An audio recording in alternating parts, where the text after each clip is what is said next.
Good morning, everybody. Good morning, Atlantic Canada. Well, welcome to our webinar today on online marketing. We're delighted that you could join us today and to talk about online marketing and how that could help you grow your exports and your brand, your business internationally. So while the last of you are logging on, let's just have a quick introduction of today's speakers. So my name is Susanna Hardy, and I'm Chief Content Officer at IBT Online. And I'm delighted to be here today. I'm joined by my colleague, Joelle Lazzarotto, who's our Senior Marketing Manager for our team at IBT Online. And Joelle is absolutely a font of knowledge for all things on online marketing and has helped many clients, and our clients go through a huge variety of markets. We are always grateful for Erin to join us as well. Erin is the program manager of the CBDC and has so much knowledge and resources available for Atlantic Canadian companies. She knows who to contact, how to get information, where to go, how to do it, and it's a great resource for all of you to loop into. So also a quick word perhaps just on who we are as a company, for those of you who don't know us yet. So our name is, the company name is IBT Online. We're actually a US company, but we're delighted to be working with Atlantic provinces to help Atlantic Canadian companies get more knowledge and about the online world and online resources that are there. So our core business is building websites and doing online marketing, particularly for small and mid-cap companies who are looking to go international. So that's sort of us in a nutshell. What we're going to be talking about today, after a little introduction about what resources are available for the Atlantic Canadian companies for the online side, we're going to talk about how you can reach your clients and what is that online, sort of a big broad brush picture of what is the online world. Then we're going to drive down into some detail on the buyer persona, the buyer's journey, what that means for domestically and internationally, and how you define that. And then the main international social media channels, and then some of the strategies. Joel will go quickly through some of the social media strategies that companies take and some examples for you. And finally, some takeaways and next steps. Thank you again all for joining in today. Right, let's get started. This is particularly not going to be a very long webinar. These are supposed to get you back at your desks within sort of 45 minutes. So we're going to keep quite a pace, but you do all get a recording and of the webinar in about 2 days' time or so. So you can look through it or share it if you like. So I just wanted to sort of reach out and say, there's a lot on offer for Atlantic Canadian companies that they should be aware of, and a lot of dedicated resources for you. And some of them are even on our website. So we've created a page for the Atlantic Canada for the 4 provinces, and really just to sort of dedicate resources there and show, what is there. And each one of your provinces, whether it's PEI, New Brunswick, Nova Scotia, they're all also there with you with dedicated resources to help you along that international journey. And not to be forgotten, obviously, is the Atlantic Canada Opportunities Agency. ACOA is also very active for that. And some of the key things they've done really are these webinars. So as I said, if you want to sort of look through the library of webinars that exists already, whether that's on e-commerce or what is a localized website or so on, there's a lot of things out there that you can plug into. There's still quite a few webinars to come.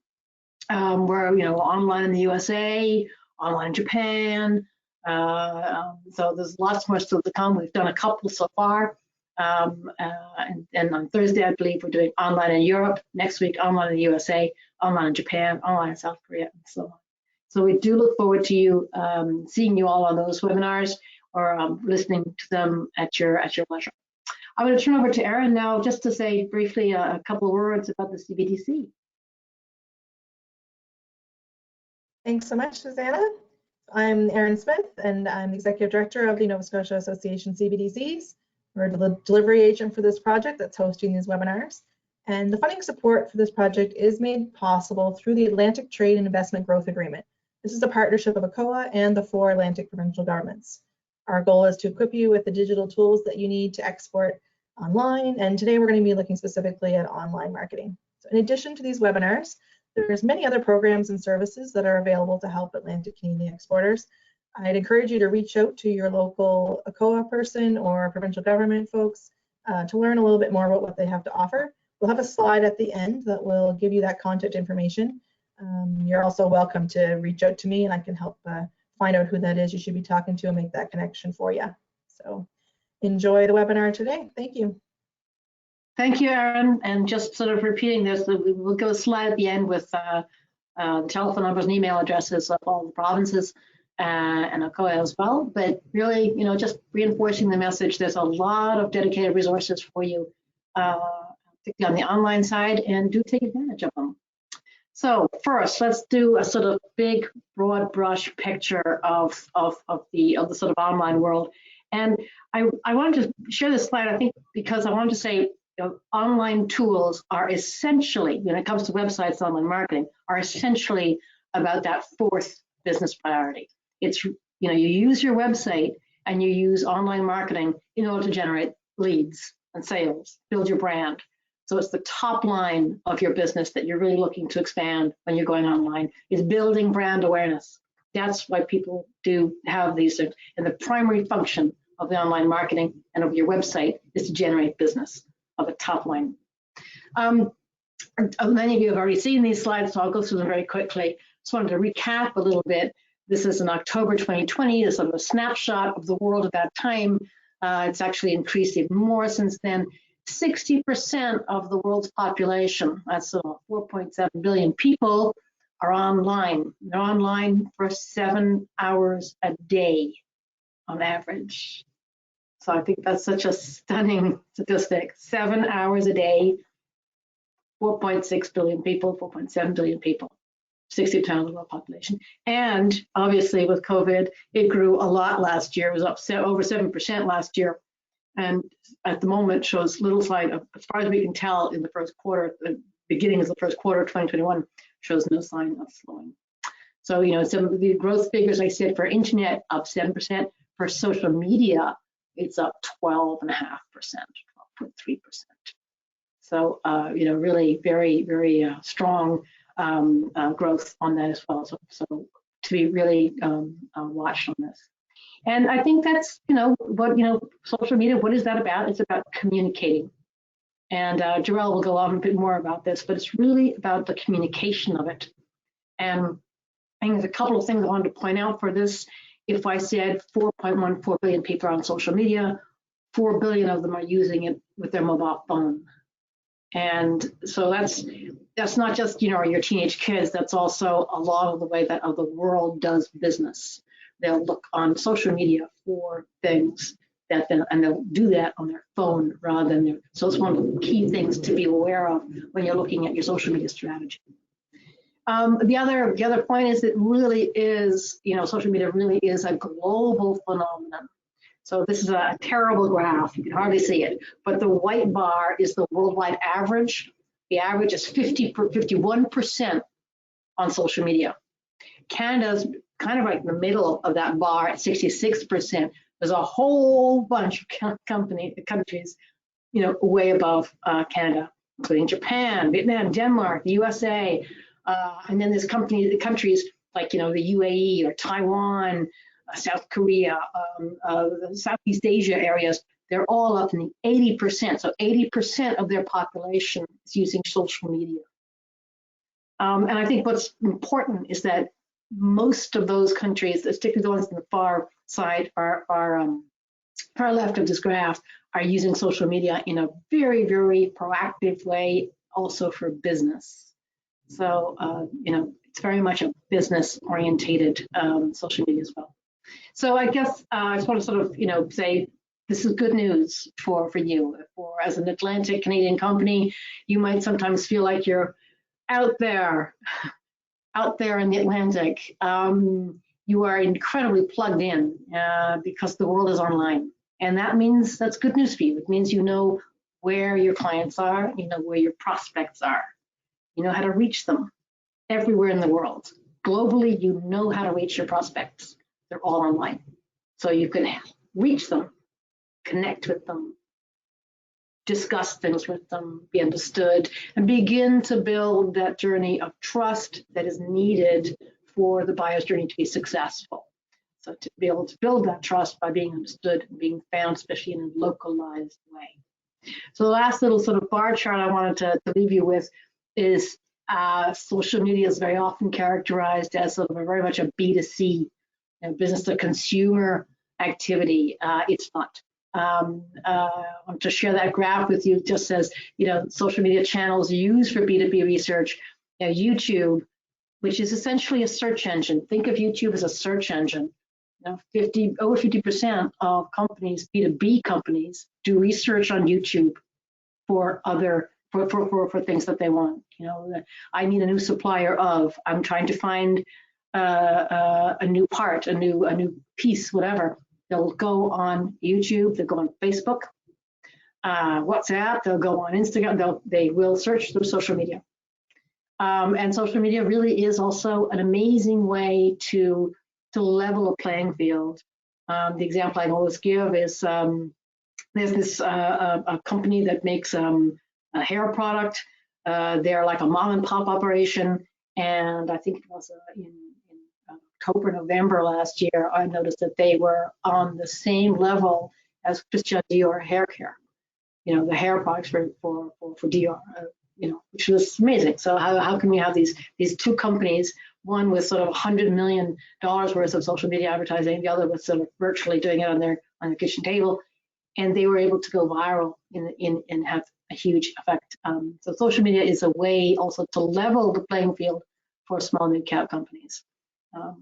Right, and with that, I'm going to turn over to Joelle to take a little bit more dive into one of the first things you need to do on social media. Look at your buyer persona, Joelle.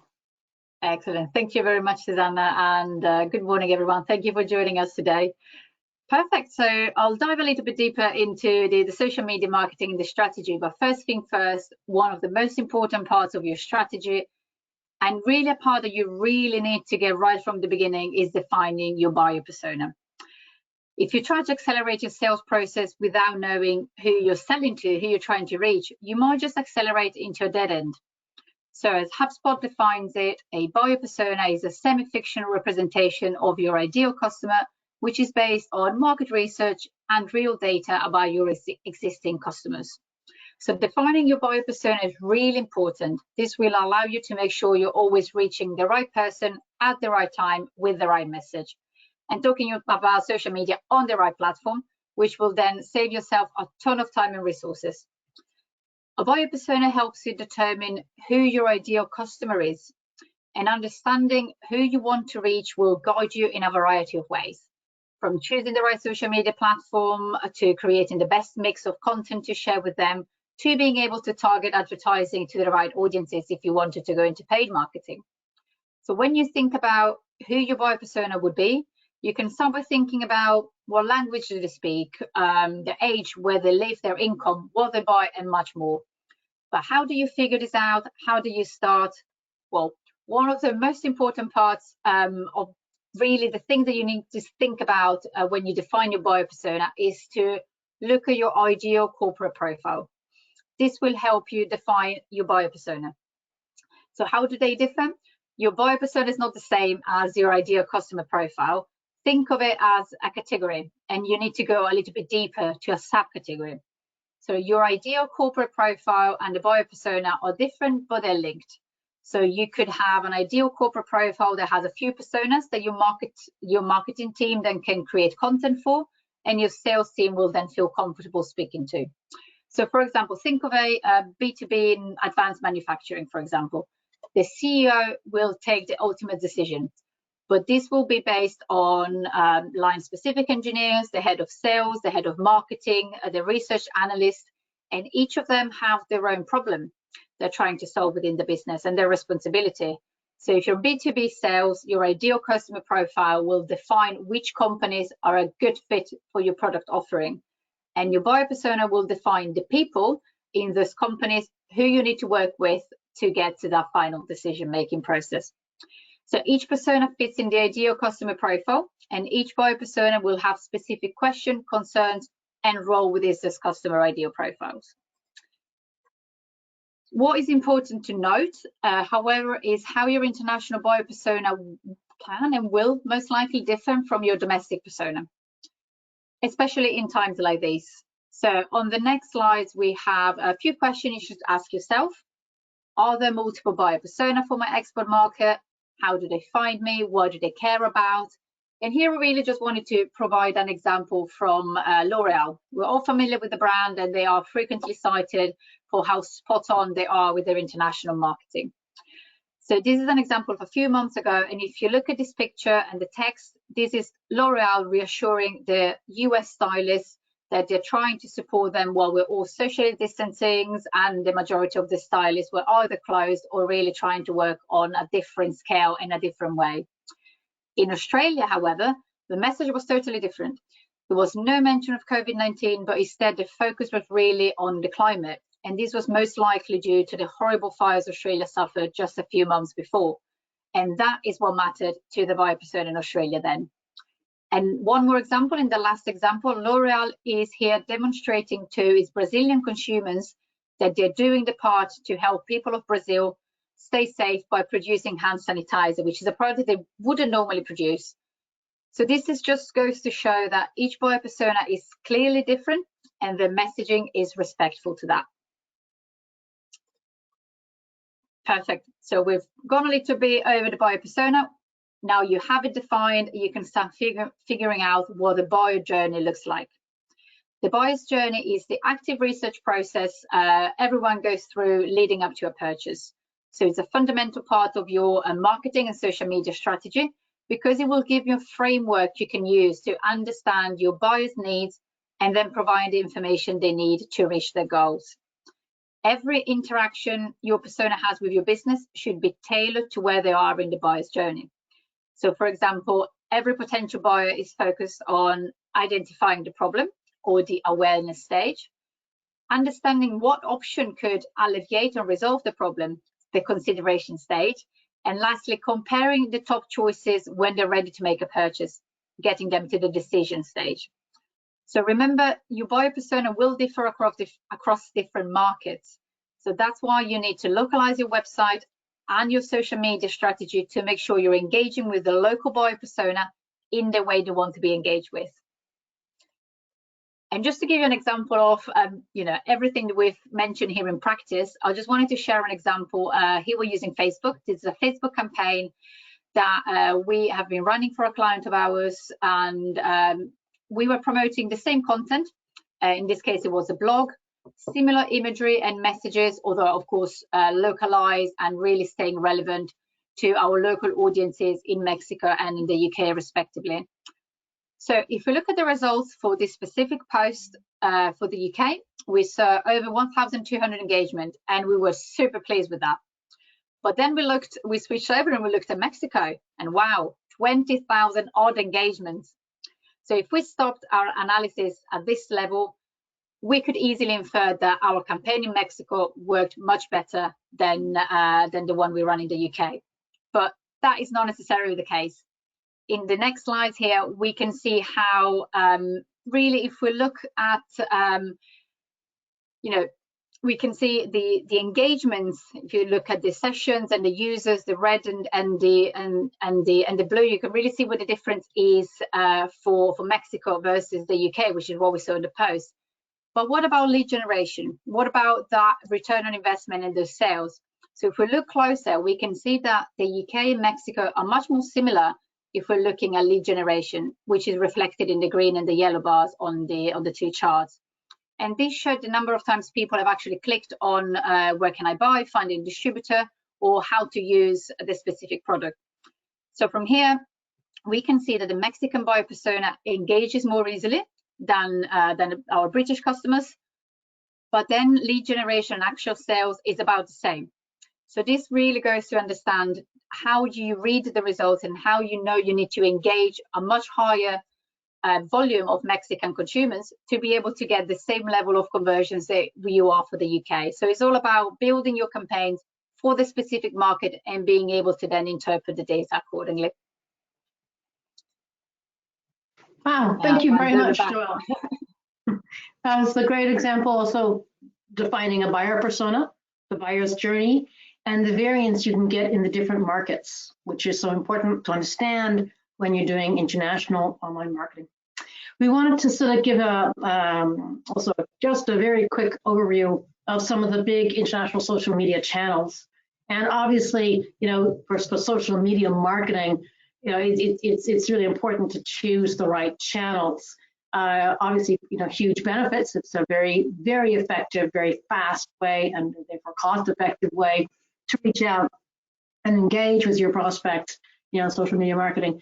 But one of the key things is to choose your right platform for the right market. And also always, as Joelle will always go on about, reporting and analytics, make sure you're on the right track, honestly. So, there's an absolute, so many different social media platforms around the world. And here you've got a map just of like the #1 in across the world, which is Facebook. But there's some markets that are just, not Facebook friendly. China and Russia being the two biggest outliers there. And if you look, one level deeper than just the very top level, you'll see as well, there's a little bit more variety, but also there's some big, global players, again, sort of Instagram, so it's part of the Facebook stable. But Reddit has a pretty strong side, and then the whole side in both Russia and in China are very, very different environments as well, which we'll talk about in a second. So the sort of giant of them all, Facebook, and if you include the sort of WhatsApp and Instagrams and Facebook messengers, you're quickly getting to sort of 4.5 billion people across the world. Obviously some double count as many people or accounts, I should say, across the world. Facebook really has a global presence, with the exception of China and a little bit of Russia too, but mainly China. And it's just an amazingly powerful way of doing business. Don't think of it as one platform, however. Facebook exists in over 100 different languages. And there's lots of ways that people use it. Facebook's single largest market is India, then the US, but then Indonesia, Brazil, Mexico. So, it really is a big global platform for that. I wanted to mention as well YouTube. I've talked about it before when I mentioned about search engines. It's the second most visited site in the world after Google. And we really do consider it as a search engine. You go on to YouTube to say, where do I find this? And you go onto YouTube. Where can I? So for that first instant information, you go to YouTube as well as you would go to Google. 400 hours uploaded per minute, 1 billion hours of video watched a day. So, and it is absolutely global as well. 91 countries, 76 different languages. What's amazing here, I don't have the stats for Canada, but I know that in the States, less than 10% of small companies use YouTube. And that's really, YouTube is not hard to put up on your website, and it does a lot of good for your optimization and for your engagement. So I would really encourage you to get on that. LinkedIn, very much seen as a B2B platform, but it's seen outside Canada and the US. It's seen slightly differently than it is from within Canada. Places like, again, India, China, Brazil, UK, France, Germany, they use it in a different way than you might in Canada. They use it in a much more interactive way. It's a very strong platform for lead generation in particular. I wanted also to mention, so lots of fun facts, by the way, on that. And if you want to look at our LinkedIn page, please do. I wanted to mention also Instagram, very much a growing platform, part of the Facebook platform stable, but a platform that's seeing more and more B2B companies getting on there too. And it is also quite diverse because you're allowed to use the feed side, the story side, or the IGTV side, the video side. And these video are actually being able to go longer and longer. It has a high rate of social engagement as well. So it's one of the really ones that one have a good look at. Very, very terrific for any kind of B2C, but also for a lot of different markets. We particularly recommend it, for example, in Latin America. It's just incredibly reactive. Finally, just as this is just really a big landscape thing, I wanted just to mention China. It's a totally different market from everything else I've mentioned. YouTube is banned. Facebook, no.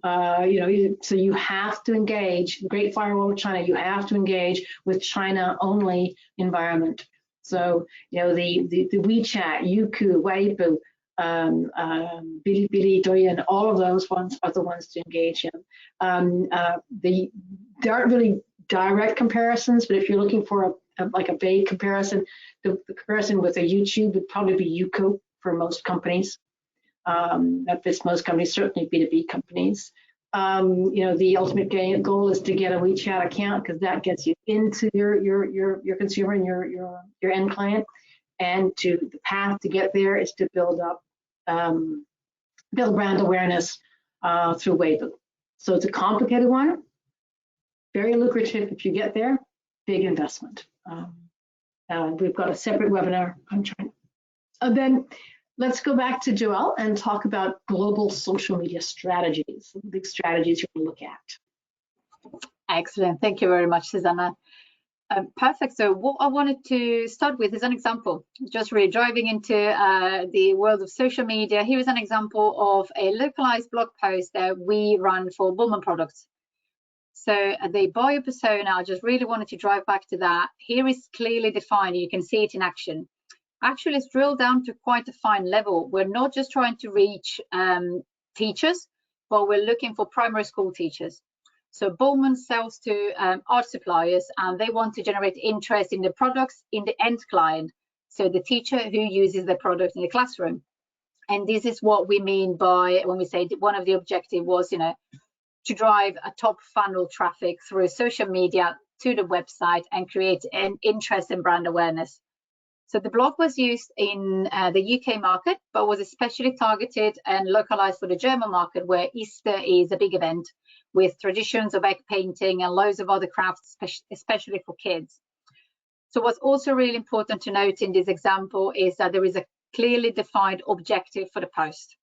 So we wanted to create brand awareness and build pixel audience for our buyer persona, which is, bringing back those end users, primary school teachers onto the website. So the content that was created had a clear framework in mind of who we wanted to reach and what we wanted to achieve.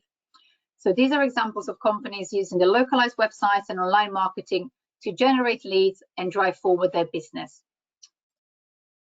The last piece that you need to think about before you get started designing and launching your social media marketing, international especially, is one last crucial step. Make sure you do your keyword research.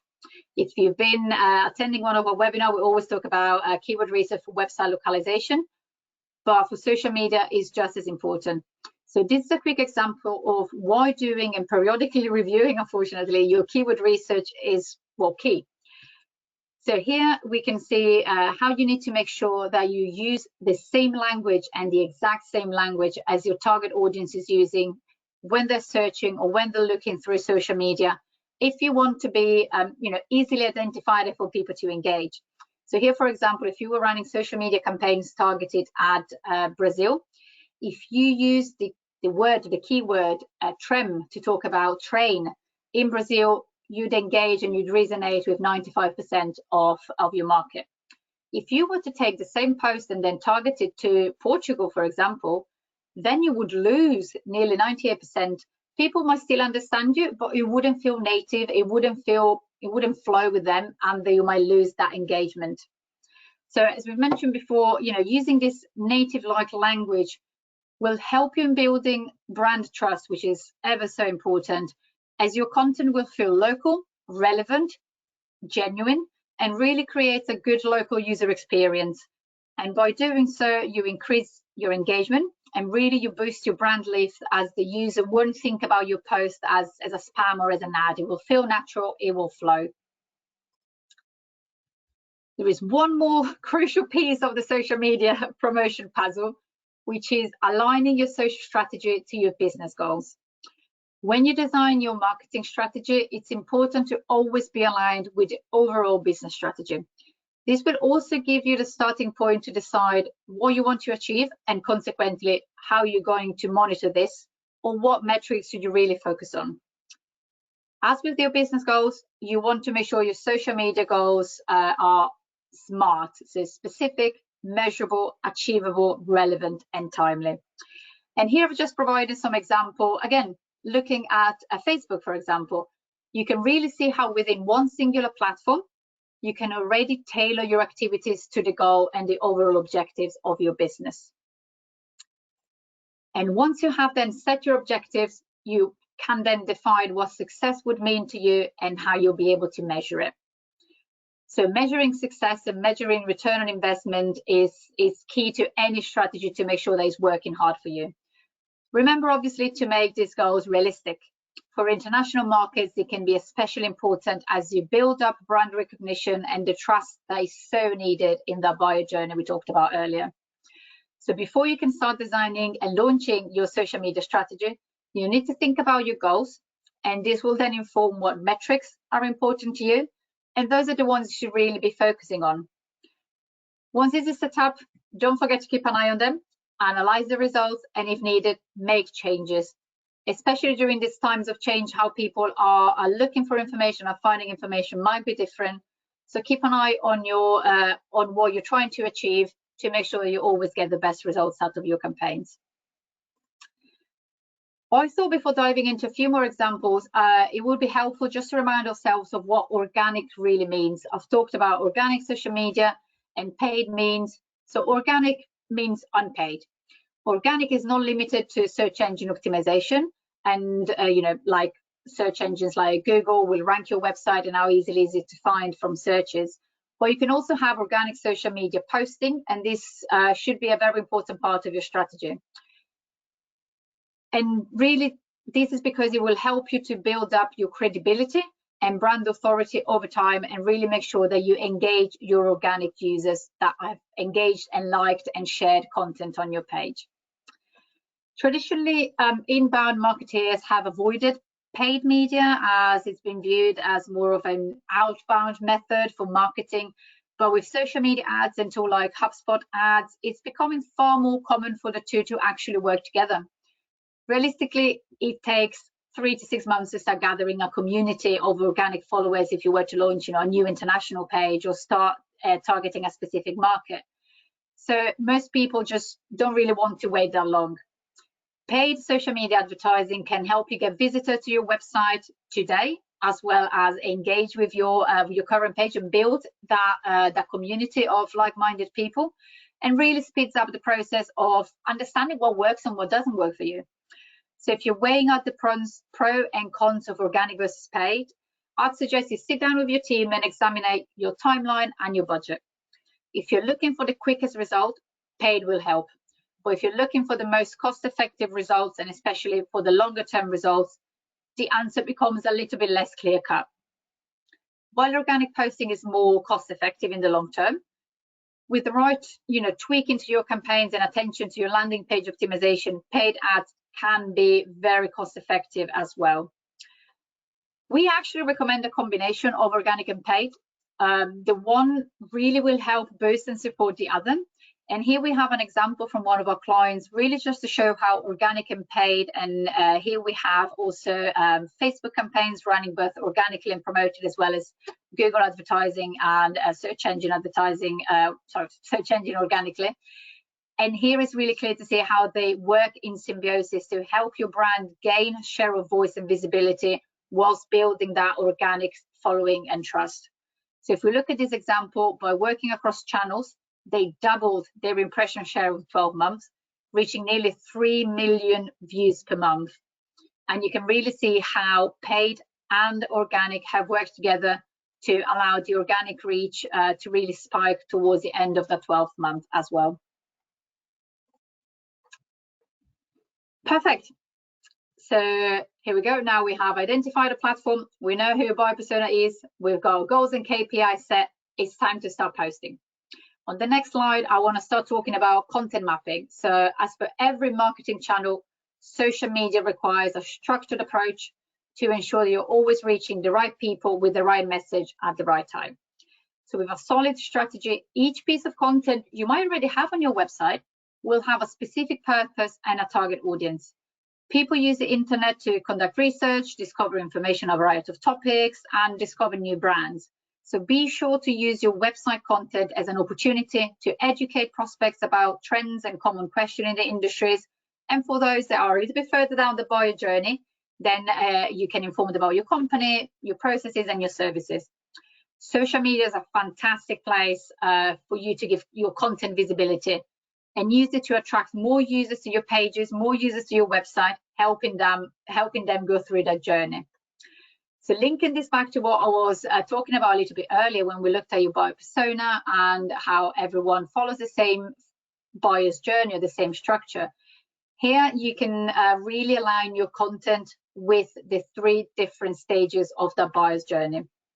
So in the next slide, I just outlined how when designing your social media strategy, it's very, very important, and you take into account what content will you create or will you share, will you promote for which part of the journey.